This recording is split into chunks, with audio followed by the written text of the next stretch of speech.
This is the Creators Podcast. I'm your host, Sarah Dandashy, and today's guest, we have Gulla Jonsdottir, who is an internationally renowned architect and designer. She has worked on projects pretty much all around the world, most famously the Getty Center here in Los Angeles. She worked in Disney World in Tokyo. She's even worked on an amazing hotel right here in West Hollywood.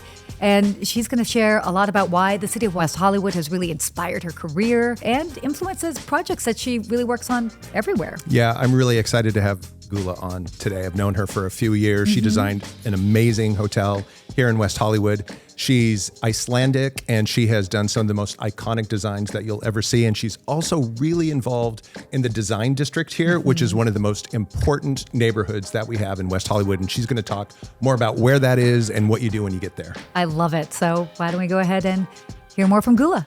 Gulla, welcome. Well, thank you very much. Nice to see you. So good to see you too. So lovely to have you here. I know that this is going to be a really interesting conversation. Let's start at the beginning. Born in Iceland. Yes. And you have got, what inspired this interest in design and architecture for you? So being born in Iceland was amazing, of course, beautiful nature. Yes.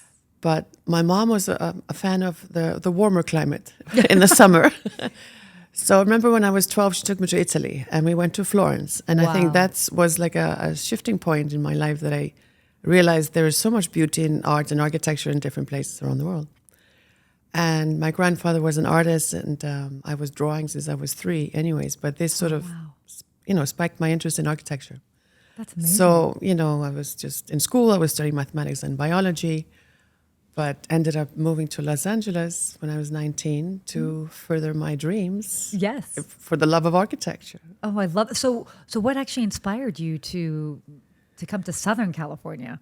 Of all the places, I mean, there are many wonderful destinations for architecture, but what brought you here? Actually, it was a particular school called SCIARC, Southern California Institute of Architecture, and it started in Santa Monica. So I'd never been to America. I remember stopping in New York for 5 days, fell in love with New York, and then I came to LA, and I was like, where are all the people? Where are all the people? Yes. I was driving around, and I'm like, am I in the wrong place? But anyway, school for 5 years was amazing. I got to know LA, and I'm still here. Exactly. You came in and decided not to leave. Exactly. It's yeah. so wonderful. I did because after graduation, at least then, foreign students, they get 1 year working visa in America. And I was very fortunate to get a dream job working on the Getty Center Museum for Richard Meier. Wow. Tell us about that. It was just amazing. Fantastic team. I'm still friends with most of them. And it was a big project, the largest project in America at the time. Wow. So after this year, they sponsored me to stay. So I worked on the project for the final 4 years. Wow. So it was just a very nice learning curve for me. Was that right out of school? It was right out of school. Wow. That's what a impressive. project to work on, right? So right when you get done, right? That was my first project that I worked on, with a fantastic team and headed by Richard Meier and Michael Palladino. But yeah, that changed my perspective. And at that time, there wasn't much going on in Iceland. So I figured I'm just going to stay here. You're like, I think I'll stay here. I think I'll stay. The weather is nice. The people are lovely. And this project was absolutely amazing. So I stayed. I'm still here. That's incredible. So, I mean, obviously, I mean, from working on that project, which is certainly, and for those that don't know, the Getty Center is iconic, a phenomenal museum that's not only known, I always would tell people, not only known for all of their exhibits that they have, but it's architectural design. Like, that's what people come for. So incredible that you got to work on that. I mean, and you also got to work with some other fabulous companies, Walt Disney Imagineering, Dude Mitchell Design. So quite an incredible background, certainly before you started your own firm. But were there any unique lessons that you learned that you maybe learned at that time, maybe even on your first project, that you still keep with you to this day? I think so. I think we always learn a little something and take it with us to the future. And I think in particular, because I had a mathematic background before studying architecture, and I don't know if you know this, but the geometry of the Getty Center is all very geometrical. It's based on a grid of 30 by 30, the whole facade. So either the stone layout is 30 by 30, 15 by 60, or 30 by 60. So it's all very peaceful. And I actually feel it when you walk in there. It's very tranquil and very peaceful because the geometry is absolutely perfect. The construction is perfect too, which helps. Yes, of course. So I think I still take that to my sort of day. I'd like, proportions, the golden proportions, and geometry is important. Today I'm more fluid in like movement. Yes. But it can't be too organic. It has to have some rhythmic structure to it, I feel like. Maybe that's based on that experience. And then after the Getty Center was open, where do you go? So some of my teammates there, they went over to Walt Disney Imagineering, and they told me to come over there, and I interviewed, and I got a job as a set designer all of a sudden. Oh. A completely different world. Very different. Very different. And moved to Tokyo back and forth. Oh my goodness. Yeah. And that must have been really interesting as far as like exposed to not only that culture, but then also work-wise, you're now focusing on the interior. Yes. And all of a sudden doing the opposite of, very modern, rigid architecture. This is like a dream world of Disney. But I ended up working on a beautiful project called Tokyo Disney Seas, which is in Tokyo, and it's based around the 7 harbors of the world. So it was more for adults. It wasn't like the Mickey Mouse things, but so I ended up working on some of the rides, hotels, and restaurants, and traveled to Tokyo a few times. Yeah. This was for the theme park. It was the theme park, yeah. Interesting. Yeah, so it was a set design for Walt Disney Imagineering. An interesting ride, another 4 years there. I'm sure. And I love Tokyo. I literally probably could have lived there forever, but came back. You came back because you kept being drawn back here. Absolutely, yes. Well, I mean, and this is why I know I'm so eager to have this conversation with you, because you have worked on many projects around the world, and you've been exposed to so much, yet you choose to keep here as your home base and have your firm here. And of course, with all of your different projects you've had around the world, one of them, I love that we can kind of like claim it, is here actually in West Hollywood, and it's the Kimpton Lapeer Hotel in West Hollywood. So can you share a bit about how that came about and maybe even the inspiration behind it? Sure. So when I started my own company, it was the year was 2009. Okay. And I found a small studio for rent in the neighborhood that I lived in, West Hollywood, neighborhood that I love.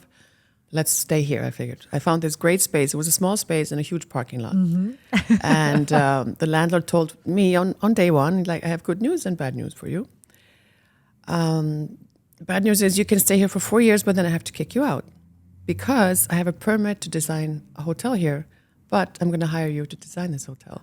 Oh my goodness. So this all happened day one. And I was in this studio for 4 years. Wow.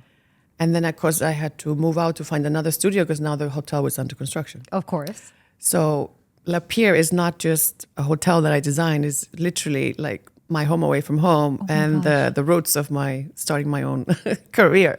That's amazing. Yeah, so it was kind of a fun, thing to do. Oh my goodness. Had you done hotel design prior to that? I had, yes.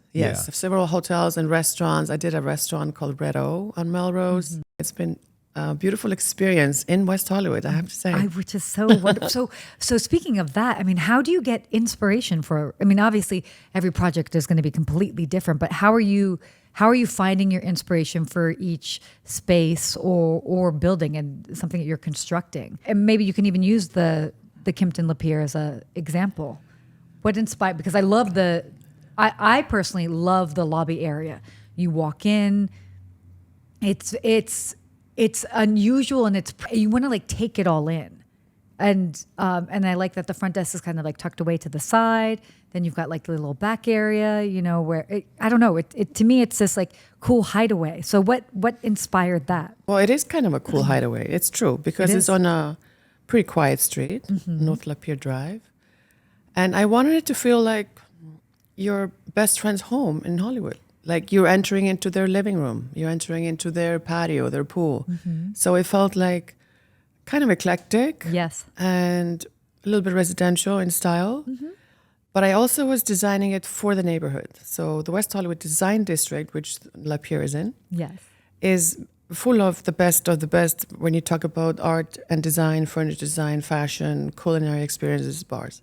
So I wanted it to be a hotel for the people that live there and that work there and their international clientele. But I wanted everybody to feel comfortable. Yes. So that's the way it kind of came together, with mingling the arts and design with some inspiration from fashion, architecture, poetry.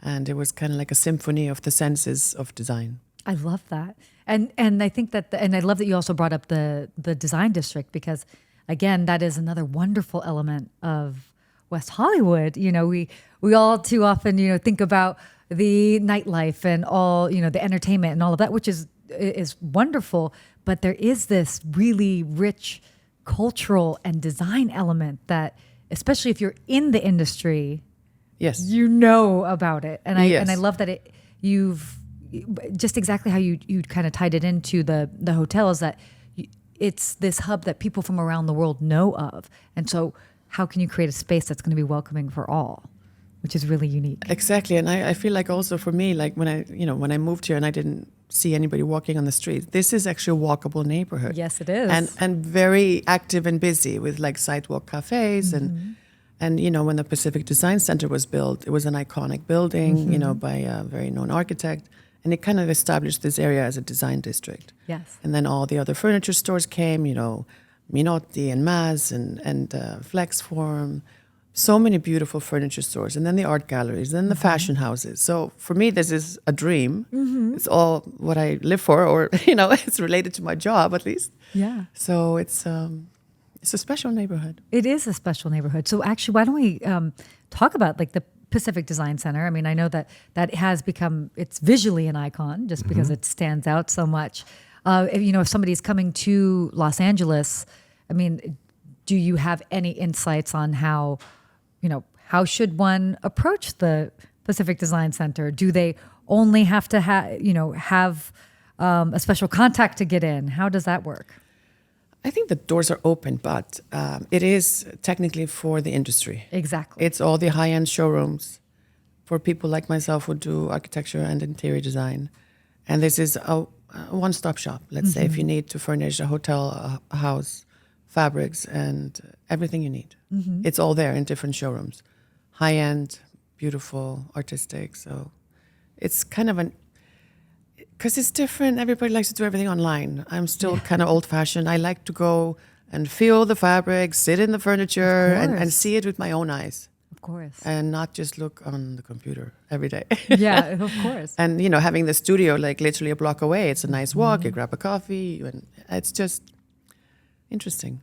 I think the building design itself is so iconic. It is. Right. And, West Hollywood being such a small city, and everybody's kind of heard of Hollywood. Nobody really knows exactly what West Hollywood is all about, but those buildings are so iconic. I like to say, San Francisco has the Golden Gate Bridge. Los Angeles has the Hollywood sign. We have the Pacific Design Center, which is really an iconic kind of visually stimulating place to go. And people can actually just walk in and kind of rub shoulders with people like you. You might not be able to buy stuff, but you can actually walk around there, and it really is inspirational. Yes, absolutely. Yes. And now they hosted like a big fashion show on the roof.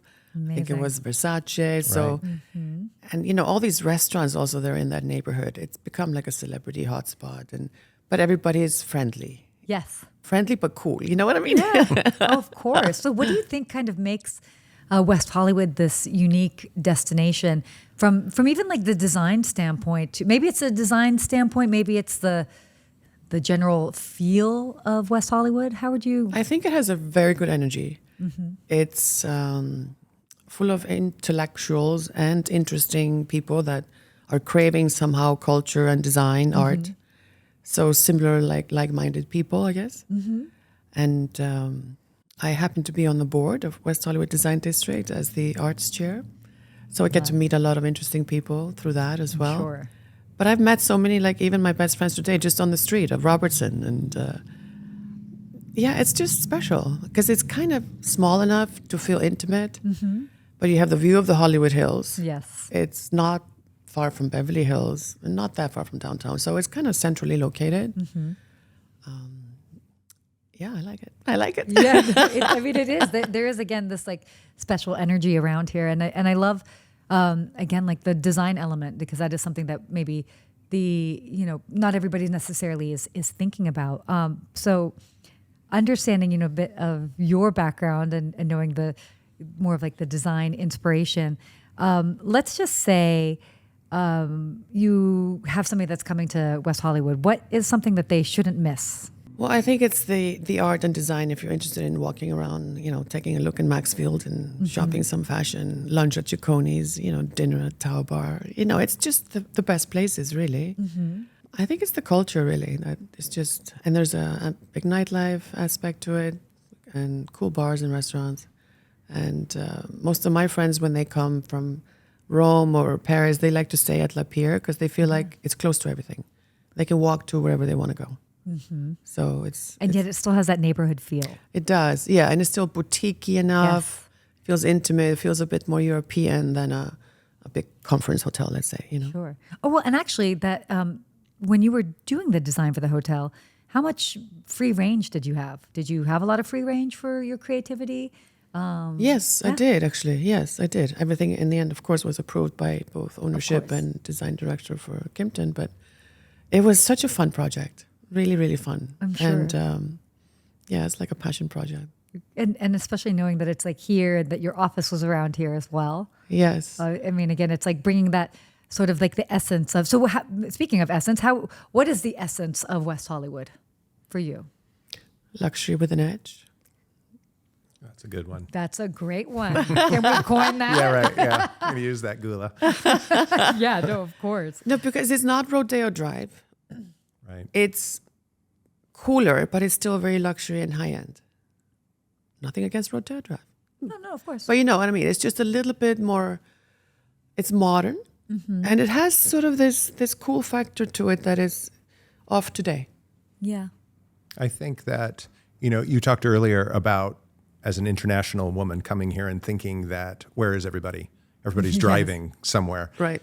What you said earlier is really true. West Hollywood is a walkable city. We talk about that all the time, and there's not that many of them in Southern California. So I think it creates this neighborhood feel, to your point, that has this luxury component to it with our hotels and restaurants and things, but it's also, you can walk around the block. Exactly. And feel comfortable doing that. You don't have to hop in an Uber and you don't have to valet park. You can just walk. Exactly, yeah. Which is always nice to be able to do. And you can discover so many things. You know what? I started walking to work a while ago sometimes, just because it's good to get fresh air, good to get some sunshine in your eyes. Yes. And you notice so many different things when you walk versus when you drive. Like literally, I would shop for all my projects on the way, take pictures like, oh, I could use this. By the time I got to my office, like, got it, figured out. You're like, I figured it out on my morning walk. Yeah. But it's true. I mean, again, there's so many ways that you can be inspired. And I mean, not only from the design element, but there's also a lot of history here as well, too. And I'm sure that, you can be kind of inspired by that with your designs as well. Right, yeah. And then we have the beautiful park. So there's a little bit of nature. It's So if visitors are coming to the design district, what are some must see places in the design? I mean, of course, there's a Pacific Design Center. Are there favorite maybe stores to go to? What's something that they have to add? Is it the rooftop at Restoration Hardware? That's a cool one, actually. That's a great one, right? Yeah, I love that place. It's nice. It's a hidden gem. It is. Yeah, not many people know about it, actually. Exactly. Yeah. There you go. Yeah. There we go. Told everybody. Yeah. I know. I told everyone. But there's so many nice restaurants. There's Gracias Madres, Olivetta, and they're just wonderful. And there's different cuisines. We have cuisine from around the world in this neighborhood. Fashion from around the world. Furniture design from around the world. So I think it feels very international. Yes. Yeah. At least to me. So I think it's just nice to explore and get lost in the city and find little gems behind locked doors. I heard a stat the other day that guess how many restaurants we have in West Hollywood? Ooh, how many? You have a guess? I don't know. 300. What? No way. 300 restaurants. I'm not surprised. Yeah. Yeah. So, That's a lot. You can walk around and find something you're going to love. Well, and that's the other thing is that, I mean, this is where everybody comes to have dinner. It's where everybody comes to go out in the evening, where people go shopping, for maybe some of those brands that are a little bit off the beaten path. Right. And there is a lot of this cultural energy here that's exciting. And this notion of acceptance, whatever your background is, wherever you are from in the world, come as you are, and you'll find and meet like-minded individuals. Agreed. Yes. Which kind of makes it really, really special. So I love this hidden place. So I gave a hidden gem of a place. We're talking about the rooftop here at Restoration Hardware. Do you have any hidden gem of places that you like? It's not so hidden, but for me, it's really the La Pierre Hotel, I think, because it just feels like I'm coming home whenever I want to step in there and have a meeting or have a coffee or drink. Yeah, that's sort of like my place. It really is your place. Yeah. It's definitely your place. So speaking of that, I mean, some other hotels, there are some other, fantastic hotels that have actually popped up even in recent years. Are there any that sort of stand out, whether it is from a design element? I mean, I know that we've got a few up on Sunset that are... There's so many on Sunset, that's true. And one of my favorites is the Sunset Tower. It's a very old, beautiful building that used to be the St. James Club. And it's just so elegant. It's like very graceful. Some of the newer ones, the Pentry is there now, and there's the Andas. It's very fun with what they're doing. Yeah. The One Hotel as well, too. Again, a very different style aesthetically, but also very unique. The One Hotel is great. I'm actually working with them now, but in a different country. Oh my gosh, exciting. Yeah. Oh, that's great. Yeah. So, there is a little bit of everything here. There really is. You were talking the other day about all of the projects that you have going on. You just talked about working with the One in another country. You're working all over the world. Yes, that's correct. Yeah. Yes. What's the most exciting thing going on right now? A few that are opening soon. So there's one in Miami. It's going to be a Thompson Hotel in South Beach. Very cool. Yes, we've been working on this for a few years, but it's opening hopefully end of this year. Yes, very exciting. And then the One Hotel is going to be in Crete, in Greece. I'm going to spend some time there in May just to have a little satellite office. Yeah. Oh my gosh. Take my team on a trip. Oh, so hard. So hard. It's so beautiful hard location on the Mediterranean. Oh my gosh. How will you ever make it through? I know. And then after we did the La Pierre Hotel, which is a Kimpton brand, Ave, the design director, called me one day and said, I've nominated you to design our flagship in the Middle East. So now we're doing their hotel in Saudi Arabia. Oh my goodness. Amazing. So I've been there a couple of times and and then something in Santa Monica and several restaurants under construction. One house. I don't do many residential, mostly hospitality and sort of galleries and things like that. But this residence is becoming quite fun. Oh, I'm sure. Yeah. So I love this. With all of these projects all around the world, and yet to be able to call West Hollywood home. West Hollywood is my home. Yeah, it has been for over 15 years. Yes. I know it's this nice draw that kind of brings you back. It's just home. Yeah, I love it. It feels special. And do you feel that you actually find a lot of maybe even some of your inspiration, even though you might be working on projects in other countries, other cities, that you find inspiration even here? Well, here you're exposed to, let's say, the best in art and design that you can see in America, probably, right? Mm-hmm. But I feel like I always have to visit the country that I'm working in to get the true inspiration of that culture, of that country. Yeah, and the color scheme and nature to be infused. Hence, the May trip to Crete. Yes, exactly. Yes, exactly. Any kind of thoughts on tips or insights for visiting West Hollywood? If listeners, maybe they've never been here before, what should they be on the lookout for in coming to the city? Why should they stay in West Hollywood? I think people watching that alone is enough, right? Sit at a cafe and just take in the crowd and the energy and feel the vibe and hop into some stores, grab an espresso. It's eclectic. It is. It's cool. Thank you, Gulla. Oh, This thank is you. awesome. Thank you so much. Thank you as well. Thank you Really for having me. enjoyed the conversation. You have a website, and what is that? Yes, I have a website. It's my full name, gullajonsdottir.com. And then my Instagram is the same. Gulla, Gulla. And then Jonsdottir.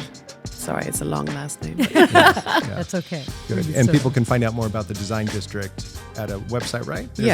Yes. We are launching a new website very soon, but it's up and running already.